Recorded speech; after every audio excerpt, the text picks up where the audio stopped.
Welcome to Yesterzine, where the best and worst games from an old gaming magazine are dragged out of the retirement home and forced to perform a comeback tour since they forgot to save their money the first time around.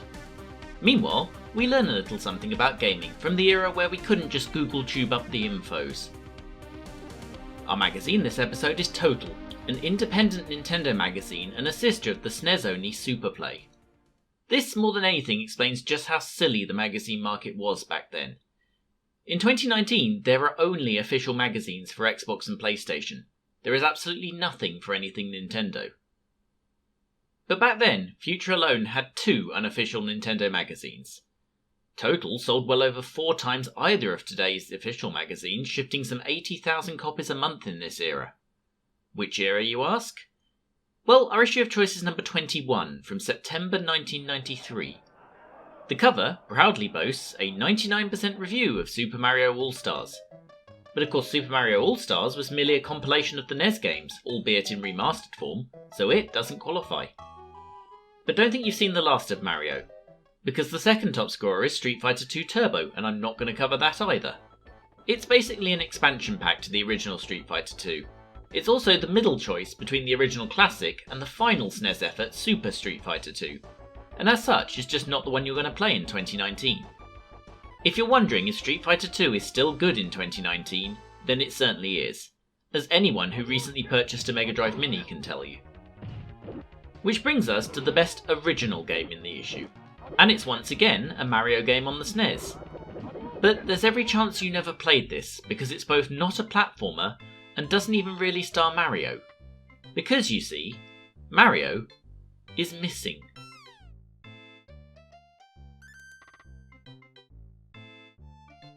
It's obvious from the beginning that this isn't a normal Mario game. For a start, while someone gets kidnapped immediately, it's not Peach, but Mario himself. Luigi runs into the castle to look for him and finds himself confronted with portals to various cities around the world where the Koopa army is stealing local landmarks. Luigi's job is to figure out where he is, contact Yoshi so he can come help Luigi escape, and in the meantime reunite the pieces of the landmarks with their owners.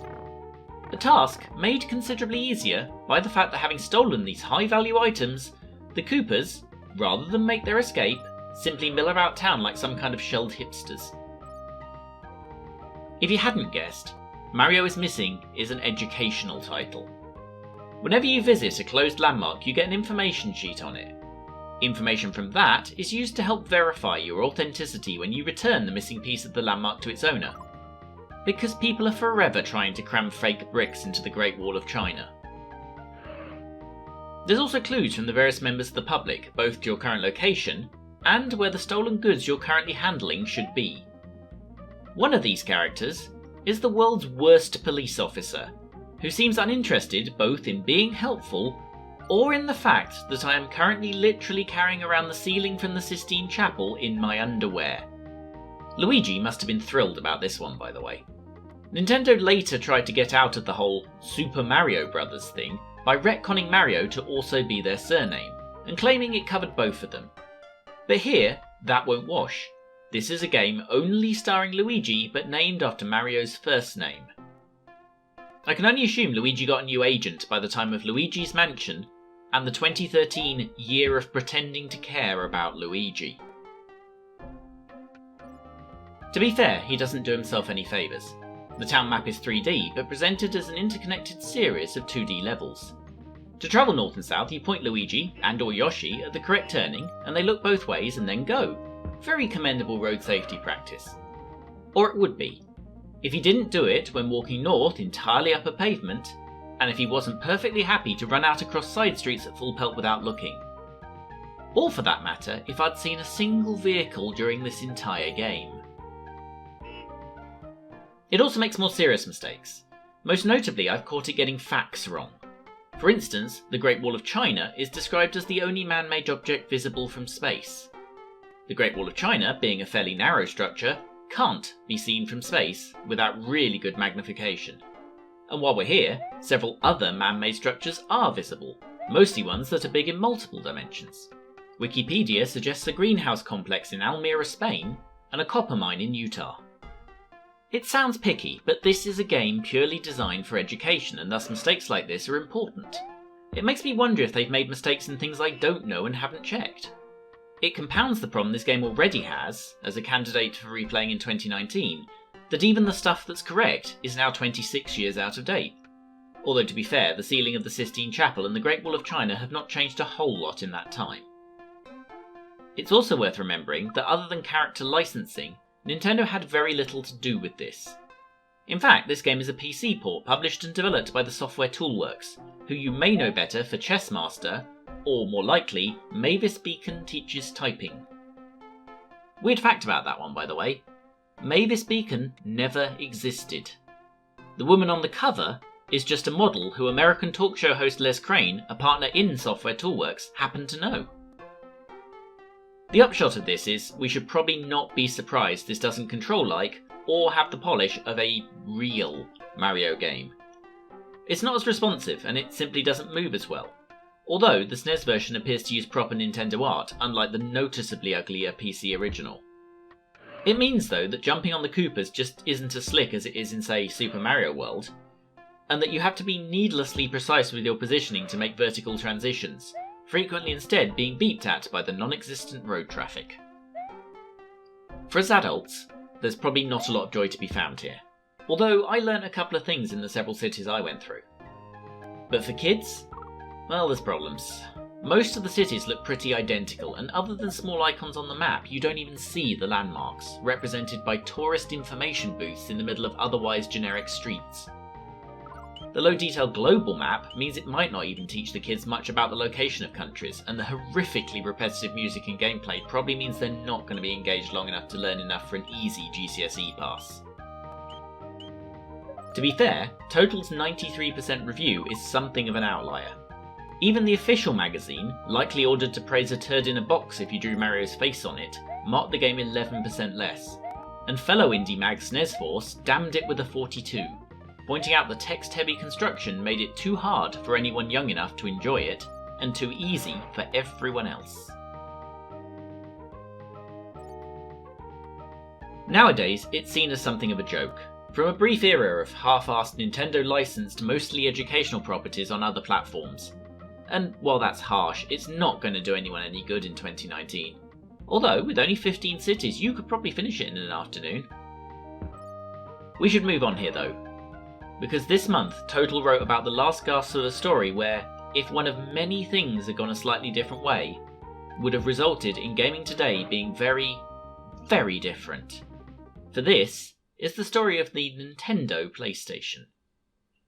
Last Yesterzine, we looked at the rise of the CD console and learned just how many companies tried and failed. There was Philips with their multimedia position CDI, which even had a few Nintendo educational focus games, although weirdly not Mario is Missing. Around this time, NEC were making progress outside the UK with their very much games-focused PC Engine. Commodore were in that heady time between their complete failure with the multimedia approach and their later complete failure with the game-centric approach.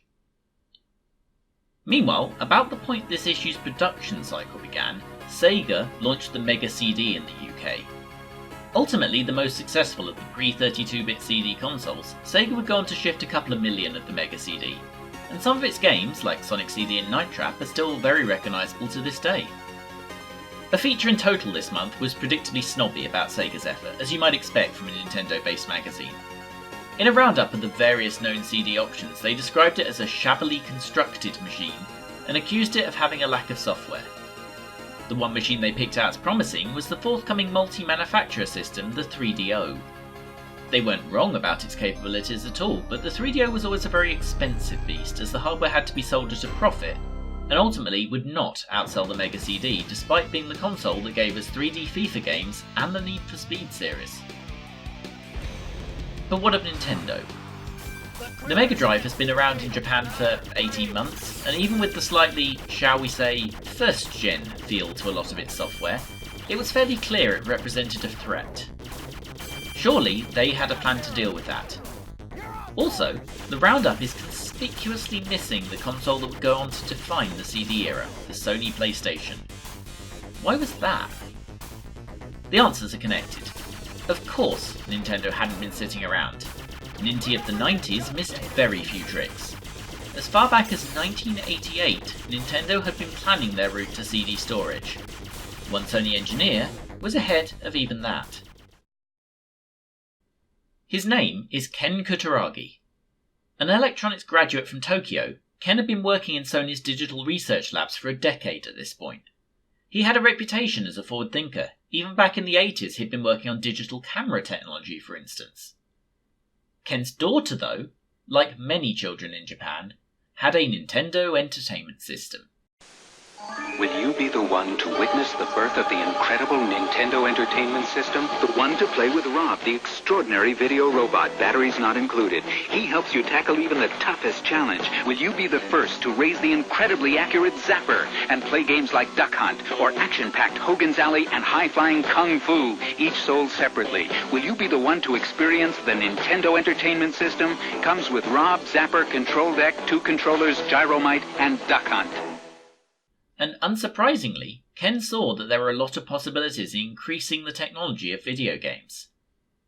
At the time, Nintendo were deep into the development of the SNES, and were shopping around for their sound hardware. In secret at Sony, Ken developed a chip known as SPC 700 that would ultimately become responsible for the SNES's signature sound.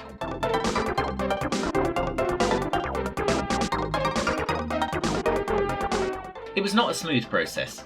Sony's board were not interested at all in video games and tried to have the project canned.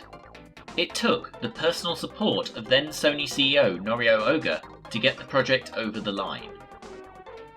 Sony's board still didn't get it, but when Nintendo were looking for a response to the then forthcoming Mega CD, Kutaragi and Oga took the call. They signed a contract with Nintendo to produce a CD-ROM add-on for the SNES, and crucially, rights to launch their own Sony-branded all-in-one system that would play SNES cartridges, as well as the new CD-based SNES games on a format they named SuperDisc. Development went well, and in June 1991 they were ready. At the Consumer Electronics Show, Sony were ready to unveil the device, which by then had a name. Ladies and gentlemen, I introduce to you the Nintendo Sony Playstation. So what went wrong here? Because if you're watching this, I imagine you know the basics of the rest of the story. There never was a SNES CD after all. And minus the first part of that name, and the space between play and station you haven't really heard me pronounce, the Sony Playstation became arguably the most famous brand in gaming for the next quarter of a century. Well, this time it's Nintendo's board rather than Sony's that's to blame. Negotiate in haste, repent at leisure, as they probably say in business. The key clause in the Nintendo-Sony contract left the ownership of the SuperDisc format in the hands of Sony. Agreeing to that meant that Nintendo essentially gave up control of licensing software for the system. It was a strange mistake to make. Having a monopoly on building cartridges for the NES was credited with a lot of the success of that system, both financially and in at least partly stemming the tide of shovelware on the system. Nintendo went behind Sony's back. They sent the 3 most senior people in the company to Europe to talk to Philips. Exactly one day after Sony announced the Sony Nintendo Playstation, Nintendo announced a partnership with Sony's biggest rival. Sony had no prior knowledge of this. Obviously, the deal with Sony collapsed, and a commercial release for the Sony All-in-One never happened, nor a Sony-constructed CD add-on for the Super Nintendo, a project Philips duly took over. This issue of Total is 2 years after this point. The feature on the SNES CD mostly addresses the fact that all had been silent for a year, during which, of course, Sega had launched their machine worldwide. Perhaps sensing the project was dead, the author mostly spends the text trashing the Mega CD and CDs as a storage medium in general. History proved them fairly wrong on both those points, but Nintendo would indeed never launch a CD-based console. And while they had 3 consoles that used variants of the DVD, by 2019, and the Switch, we're right back to using cartridges again.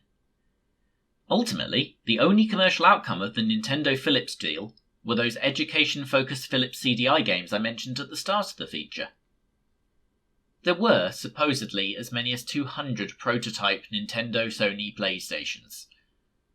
The whereabouts is known of one. Weirdly, bought in a bankruptcy auction from an American bank and supposedly originally owned by Sony Interactive Entertainment president Ulfa Olafsson. The system worked, in that it played SNES games, but nothing useful could initially be done with its CD drive. The most interesting thing about the machine is its Sony-branded SNES controller. The machine found its way to the legendary Ben Heck, a man famous for building machines like the portable Xbox. By 2017, he had managed to repair the system to be fully functional, to the point that a homebrew game, Super Boss Gaten, was developed for and is entirely playable on the device. To see more of these preservation heroics, watch the videos in the description, and I'll link to Ben's channel at the end too. If you have a spare £4 million or so, then this machine is up for sale. Maybe I should create a Patreon. Sony left gaming and never returned. Yeah, I'm never going to sell that. Sony, of course, went back to a very angry drawing board, and in 1994, a year after this issue, they launched the Just Sony Playstation. Other than a name and a double-speed CD drive, it has nothing in common with its namesake prototype, and was a full 32-bit effort that went up against Nintendo's SNES and then N64. Arguably, Nintendo would not fully recover from Sony's entry into console hardware until at least the Switch, and the days of a Nintendo console being the most powerful were gone forever. Ken Kutaragi is now known as the father of PlayStation, and was heavily involved with the first three before leaving Sony full-time. He remains an advisor and says he considers the PS4, the first he was not central to, as his grandchild. The whole thing illustrates gaming's butterfly effect beautifully. What if his daughter had decided she wanted a My Little Pony for Christmas instead? What if the Sony CEO had listened to the board? What if Nintendo hadn't signed so dumb a deal or hadn't gone back on it with Philips? What if Sony had ditched the idea entirely after Nintendo ditched them? Any one of these things would mean that PlayStation would now only be as famous a name as Multimega. And maybe we'd all be playing our Dreamcast 4s instead, as without the PlayStation, maybe the Saturn would have had a chance. The irony, of course, is, while Nintendo never released a CD console with either of the great rivals of home electronics, they did release one together, as we learnt last issue with the CDI game playing Sony Intelligent Discman, technically Sony's first games console. What might have been. Total was often a fairly generous magazine. Even ignoring the 99% they handed Super Mario All-Stars, and the 93% that Mario is missing somehow achieved, they managed to give Rise of the Robots 77%. Low enough that it wasn't bought, but high enough that they probably meant it.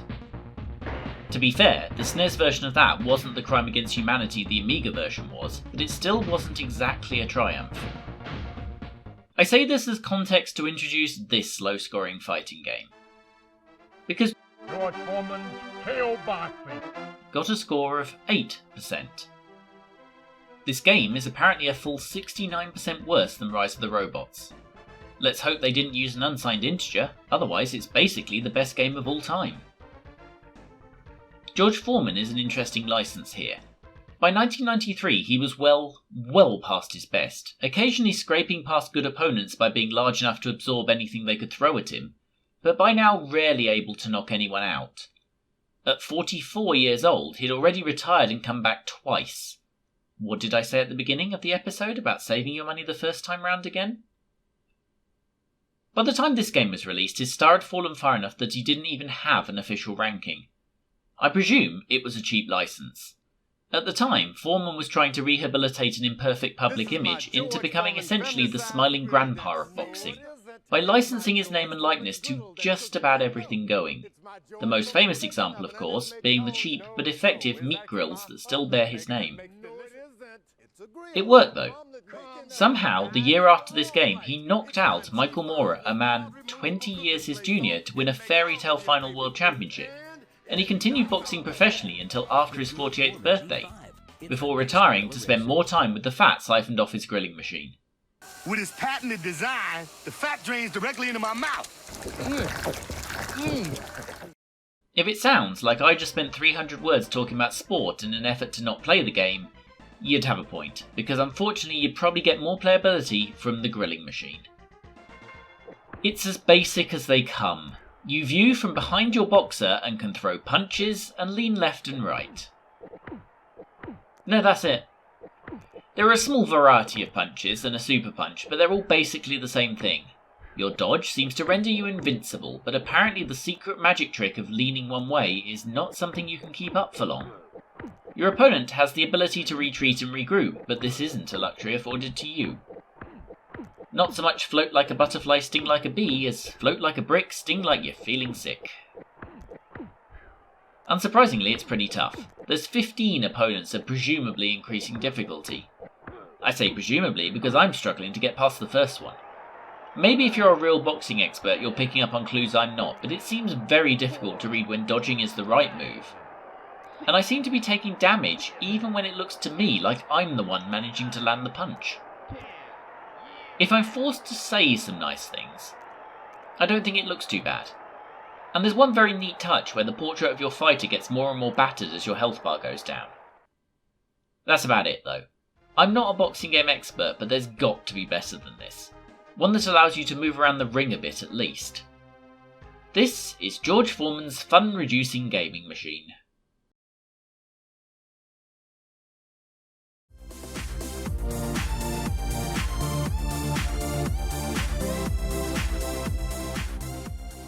On the back page this episode is a promotion for the Tamaracade, your YouTube home for 3 important retro gaming categories. Obscure gaming animals. I present to you the one, the only, Spiky Harold. Reaction shots. And I'm sure this will be a lovely, pleasant, family-friendly affair.